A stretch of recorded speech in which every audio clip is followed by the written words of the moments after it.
1 বছর পর দুজন বেস্ট ফ্রেন্ডের দেখা হয়েছে। তারা নিজেরা নিজেদের মতোই কথা বলতে ব্যস্ত। আর এদিকে ইসরাক বিছানায় বসে তাদের কাণ্ড দেখে মুচকি হাসছে। ভাবি, শুনেছি তোমার ছেলের বউকে নাকি ছেলেপুলেরা তুলে নিয়ে গিয়েছিল। ভালো মন্দ কিছু করে ছেড়ে দেয়নি তো? জেনে শুনে এমন মেয়ের সাথে কেন বিয়ে দিলে ছেলেকে?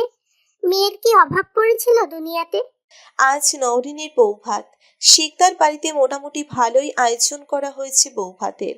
যেহেতু হুট করেই দেখতে গিয়ে বিয়ে, তাই খুব বড় করে না করলেও মোটামুটি কাছের রিলেটিভদের দাওয়াত দেওয়া হয়েছে। অতিথিদের মাঝেই কিছু প্রতিবেশীরা নওরিনকে নিয়ে এইসব বলাবলি করছিল। আড়ালে মুখ টিপে হাসছে। জিনাত শিকদারের কথাগুলো শুনে মুখ কাছুমাছু করে দাঁড়িয়ে থাকা ছাড়া আর কিছুই করার নেই।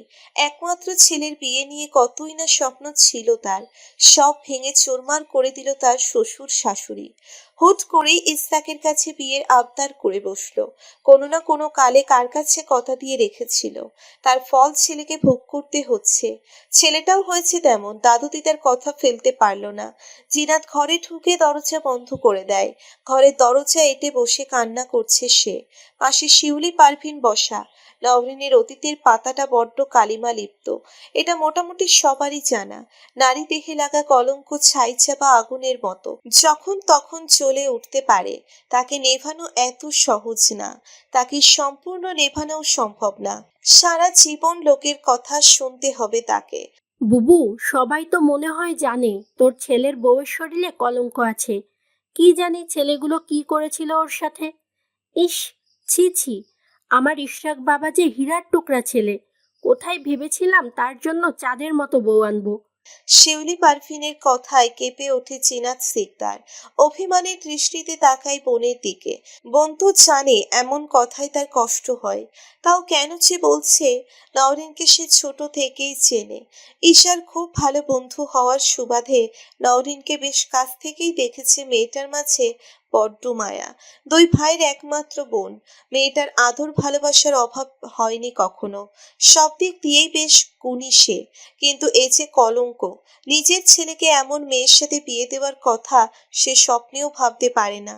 চোখের পানি ছেড়ে দেয়। শিউলি পারভিন মুখ টিপে হাসছে। বোন এমন চাতাকলে পড়েছে দেখে তার বেশ মজা লাগছে।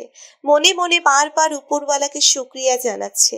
জিনাত তার বড় বোন, মধ্যবিত্ত পরিবারের মেয়ে সে। জমিদার বাড়িতে বিয়ে হয়ে আছে রাজরানী, আর সে বোনের বাড়িতে আশ্রিতা হয়ে বেঁচে আছে। বাবা মা নিজের সর্বস্ব উজাড় করে দিয়েছে বোন জিনাতকে, অথচ শিউলি পারভিনকে নিয়ে তারা কখনো মাথায় ঘামায়নি তারা। ছোটবেলা থেকে সব অধিকার থেকে বঞ্চিত সে। বাবা মা তেমন না দেখে শুনেই এক নেশাখোরের সাথে বিয়ে দিয়েছিল তাকে। মারতে মারতে আত্মরা করে ফেলতো তাকে। বোন দুলাভাই সেখান থেকে উদ্ধার করে নিজের কাছে রেখেছে তাকে। কি হাজার হলেও তো সে বোনের কাছে আশ্রিত। জিনাত সিকদারকে কষ্ট পেতে দেখে এতদিনের গায়ের জ্বালা মিটছে তার। শিউলি চায় জিনাত আরো কষ্ট পাক, কষ্ট পেয়ে পেয়ে মরুক। জীবনের সমস্ত না পাওয়ার রাগ উপড়ে দিতে ইচ্ছে করছে বোনের উপর। জিনাত শিকদার নিজেকে কিছুটা সামলে নিয়ে উত্তর দেয়। চাঁদের গায়েও তো কলঙ্ক আছে, যেমন নরেনের গায়ে আছে তো। শিউলি পারভিন মুখ বাঁকিয়ে উত্তর দেয়। হ্যাঁ আপা, তোর ছেলে সেই কলঙ্কিত চাঁদই ঘরে তুলে এনেছে। বুবু, তোর ছেলের বউ আদৌ কুমারী আছে তো? শুনেছি অনেকজন ছেলে পুলে ছিল, কিছু না করে কি ছেড়ে দেবে? অসহায় দৃষ্টিতে জিনাত শিকদার তাকিয়ে আছে বোনের দিকে। মুখে কোনো কথা নেই। বুবু, এদিকে আয়, একটা বুদ্ধি দি, এতেই বোঝা যাবে কুমারী কিনা। কাল তো ইশরাক বাবা ছাদেই ঘুমিয়েছে, আজ নিশ্চয়ই বউয়ের কাছে যাবে।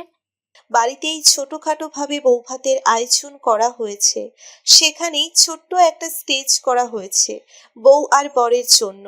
নওরিন সকাল থেকে একাই সেখানে বসে আছে। ইসরাক একবারের জন্যেও নওরিনের সামনে আসেনি, বসা তো দূরের কথা। নওরিন বউয়ের জন্য রাখা চেয়ারটায় বসে আছে, আর সেটার হাতলে হেলান দিয়ে বসে আছে ঈশা। জান, তোকে খুব সুন্দর লাগছে আজকে। জানিস, শাড়িটা ভাইয়া নিজে পছন্দ করে কিনেছিল। একটু অবাক হয়ে তাকায় নওরিন। কি? হুম, সে অনেক আগেই তো কিনেছিল। আমার জন্য? আরে না, একটা দোকানে গিয়ে পছন্দ হয়েছিল, কিনে রেখেছিল নিজের ফিউচার ওয়াইফের জন্য। ও। হুম, কিন্তু শাড়িটা দেখে মনে হচ্ছে তোকে কল্পনা করেই কিনেছিল যেন।